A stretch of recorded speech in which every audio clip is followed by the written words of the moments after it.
just peeking into the yellow. That's what you're looking for. Yeah. All right, so ask your question. Let's start in on that. You. Well, my question is that because, Michael, you and I we were talking about, I guess, the trends in astrology, where things are going. That we were. And we were thinking about how things kind of moved. We were speaking about the divergence between astronomy and astrology around kind of the heliocentric model. Right. And you had some really good thoughts around that. What I was trying to say, which I've said for 40 or 50 years, I'm sure Gary's heard it before.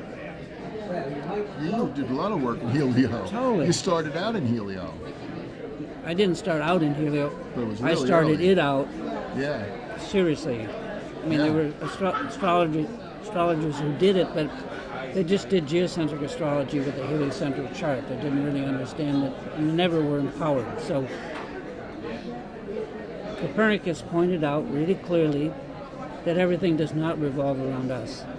In fact, we revolve around the sun. Indeed. And astronomers walked away with 2 charts, and the astrologers only walked away with 1. And I'm just trying to put it in a nutshell.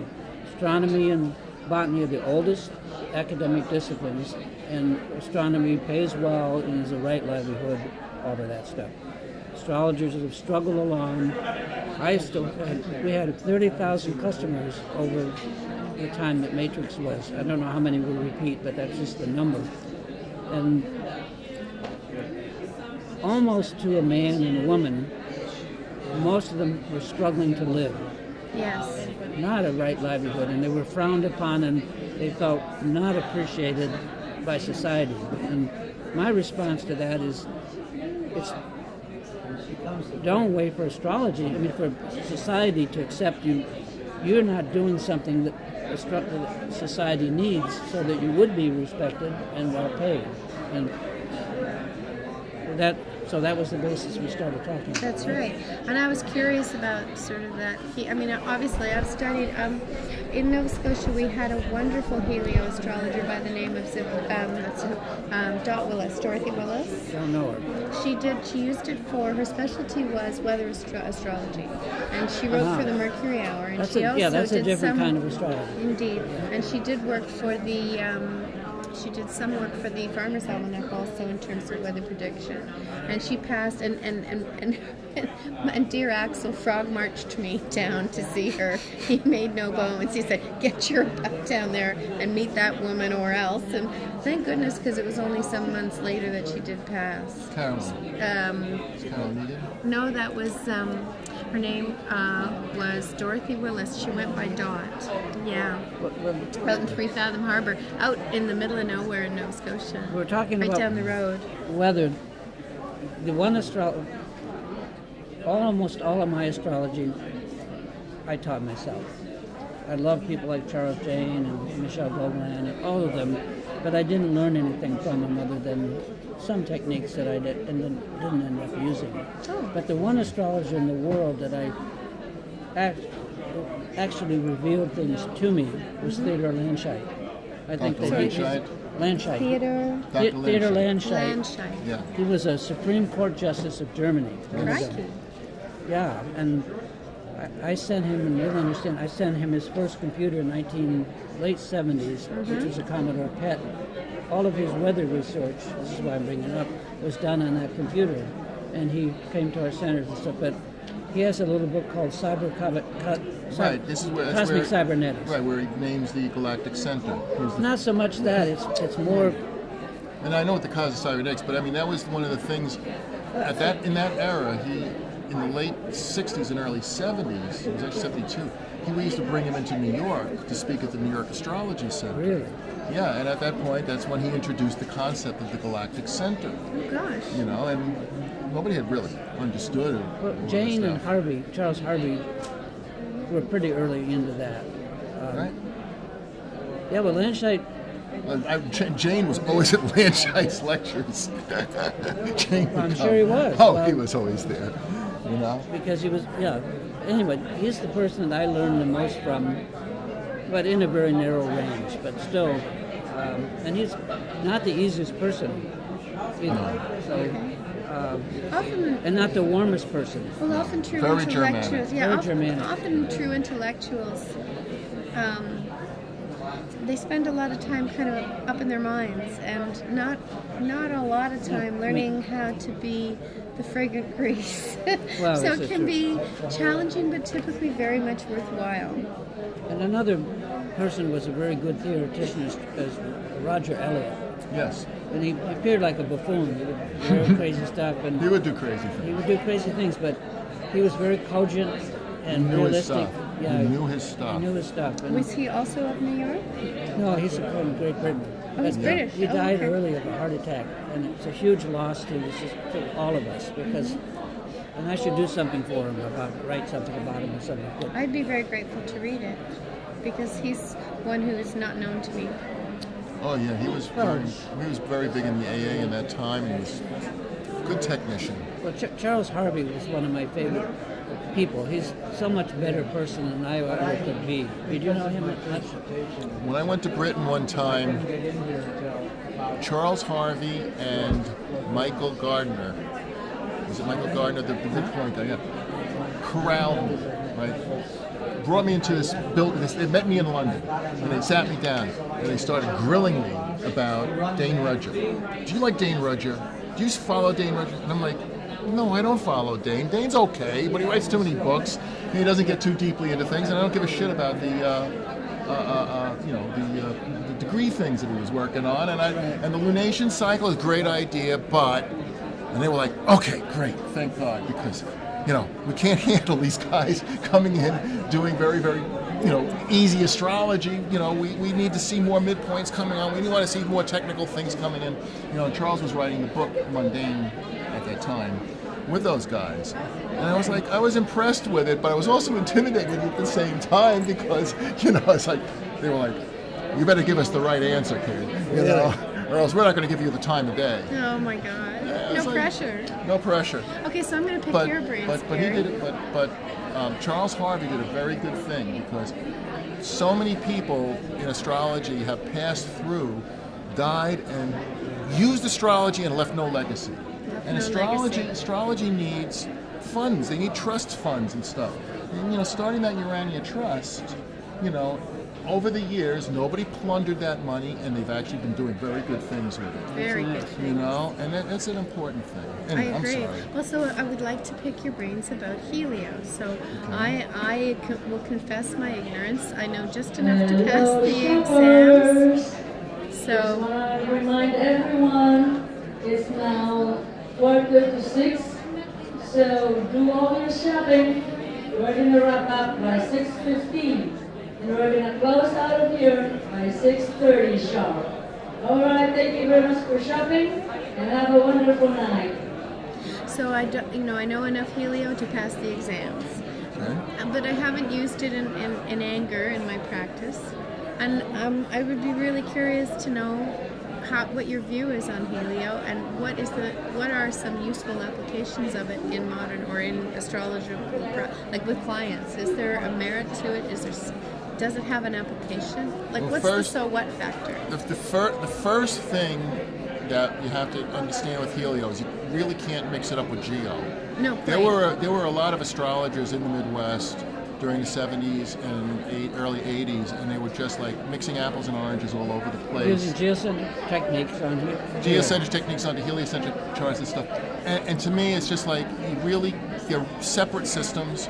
They're doing separate things. One's about the entire health of the solar system, the other one's much more localized about Earth. And when you get down to Helio, you got to go back to what Alfred Witte always said about it. He said, a good astrologer always looks at the Helio chart in addition to the natal chart to see that larger sense. And the student asks him, well, what larger sense is that? And he drops back into a story. And he says, well, it's all about the father's house. And he said, all the planets are like siblings playing in the father's house. Now, from the heliocentric point of view, you may have Venus and Mars beat up the Earth and be very nasty and do it without the view of the father seeing it. But then, from the Earth's point of view, it may see its siblings as not beating it up, but aiding and assisting them and helping them along in certain ways. So you need to have those 2 points of view. You need to have the point of view of how is the planet operating in the larger sphere. And remember, in Helio, we never get a retro or No, we anything never like get a that. retro. Everything moves forward. Your fastest timer is Mercury. Yes. You know? And whereas in the geosystem, it's much more confined in many respects because even though there's less factors out in Helioland, we're very inward looking when we look at the geo chart. It is very sort of navel gazing. Yes. Yeah. So, but that's pretty much as far as it goes with you.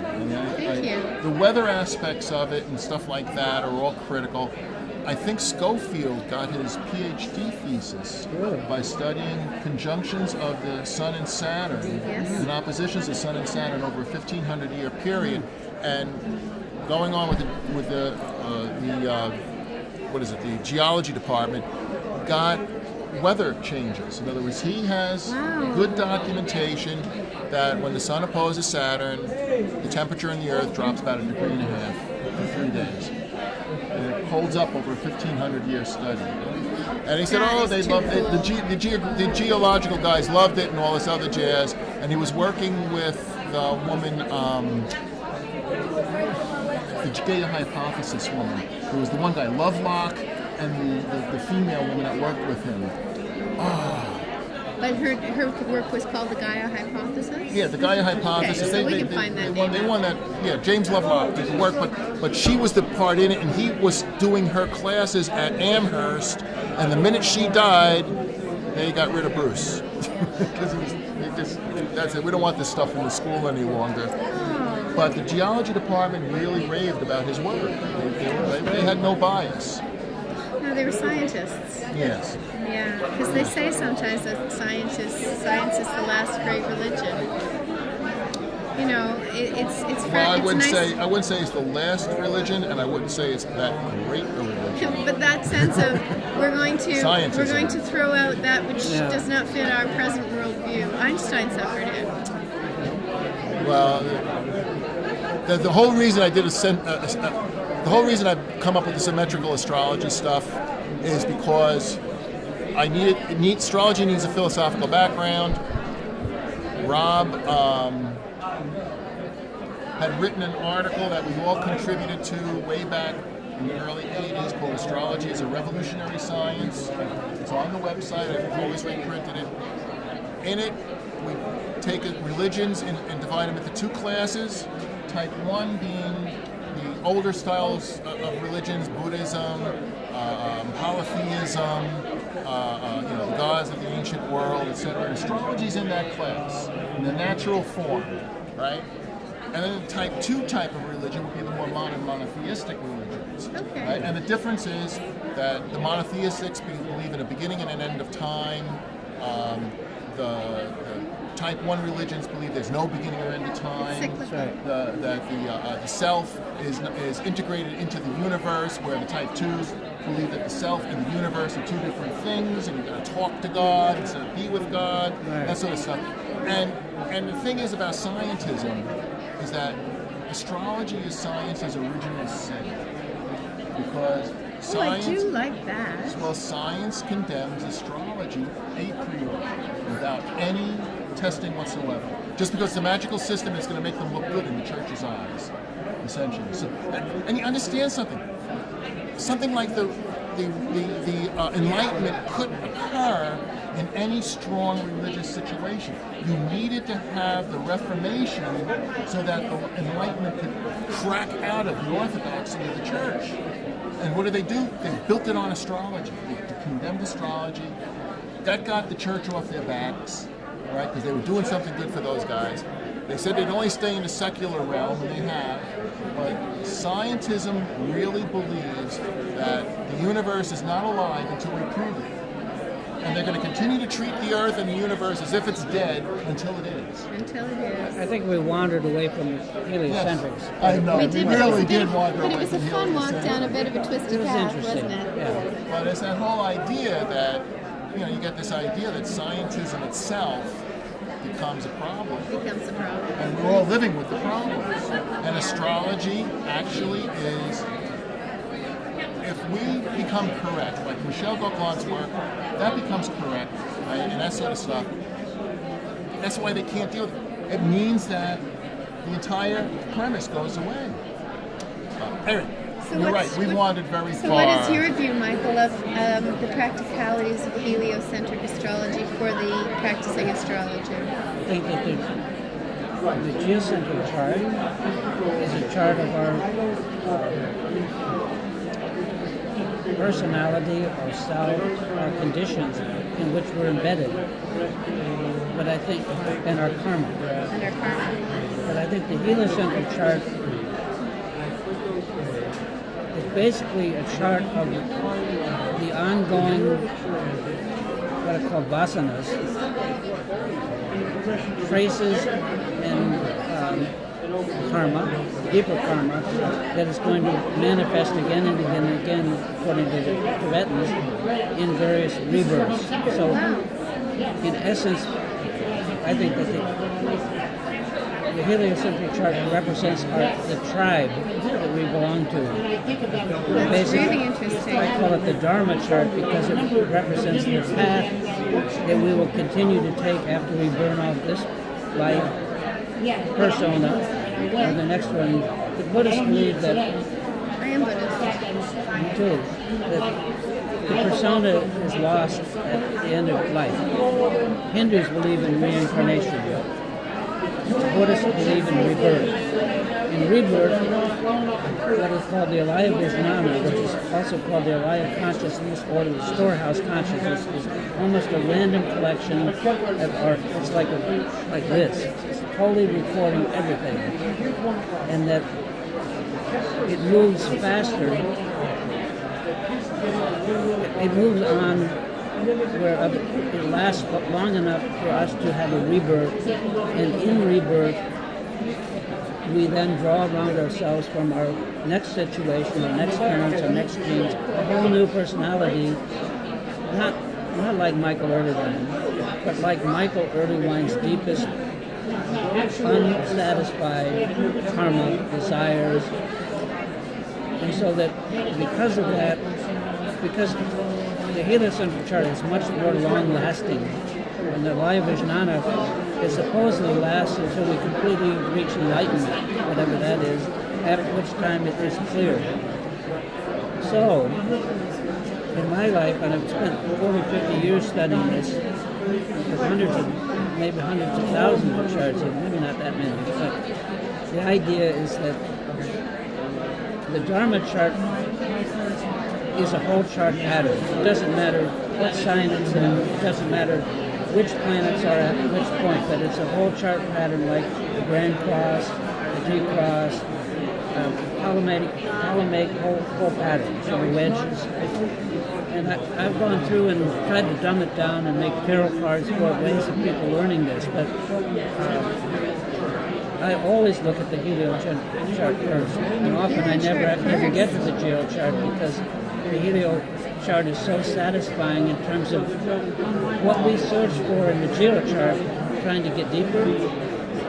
It's like through a glass darkly. The helio chart is a whole chart of basically our religion. Quote, I'm not religious, but I call it our Dharma, our path. What it is we're going to keep doing and doing and doing until we figure out how not to do it. So so if I understood you well, it is good to go first to the helio chart to seek the overarching Dharma, and then to the geo chart to understand the vessel and the particular tasks of this incarnation. I'd say differently. The helio chart is the fiduciary. We may or may not get to, if there are problems, we'll get to the geo chart. And we always have problems, so we get to it. But it represents our, it's like, remember that the geo chart is a snapshot of the solar system. But it doesn't see it, it's like seeing it through a glass darkly from a certain position, but everything's out of joint. And then if you look at the helio, as Gary said, everything's very regular. And and the positions can vary a lot. And but the two together kind of make a stereo view. 3D or something like that. 3D. And then there's also azimuth and altitude, which is a whole other way of seeing it, and right ascension and declination. Which have you seen Gary's new chart shape? It is for me, it is as revolutionary as when we went from the square chart to the round chart. I really think that we should go from the round chart to Gary's new chart. Well, it's design originates with Arthur Blackman. It's a projection. It's a polar projection. Oh yeah. And this way we can see all the great circles And all the declinations. But that means we move on because we're going to get to the booth before the goes up, guys. Michael, thank you for having me. I'm going to come by before you run away. Yeah, we'll talk some more. That was wonderful. Now, what if I can read a book on this? What book should I read? You should read a book on the heliogel. Well, it's this one. Let me see where I can find it. I never get this right. Oops. Almost. No cigar.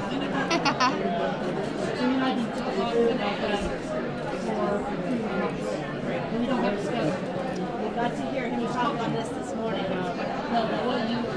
Anyway, sorry, but chart, karma chart, and this is the lecture I regrettably missed. I don't know, but here's a free book. And you have a card. So this is, let's just see this. This is a book that's about just what we're talking about. Okay. How to discriminate, what you can get out of the helio chart. And it is a fiducial.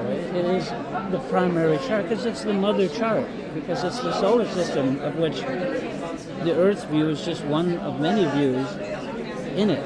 So this goes through it as dumbed down as you can. It's just quite complicated. And so where can I get this? I give you a card. You just all you have to do is how do I get back to this? If you go to my website. Yes. Somewhere. There it is. Oh my God, that's amazing. Just download it. Thank you. Any of these books. I mean, here's one on local space, which I developed. Thank you. Here's one on interface, which is like really the true book on chakras. It's the interface of the orbits of the heliocentric planetary planets. nodes. I think there's so much richness in planetary nodes. Well, this is definitely the deepest stuff there is because it's essential. So it sounds like you have not met Vincent Godbout. Have not what? Met Vincent Godbout. No. So Here? I would not expect him to be here because he's a mathematics professor at, I don't know if he's at McGill or which of the universities he's at, but he was a dear, dear friend of Axel's as well, and I met him at the funeral. That's where I met Nick as well. And I feel that you and he would have much to say to each other, and you would also, I think, take delight in the way each other's mind works. Well, if we ever I need to find a way to connect you both. That would be good. I would like it. Yeah. So I don't know which the next conference he's coming to, but it seems to me that you're stepping slightly backwards.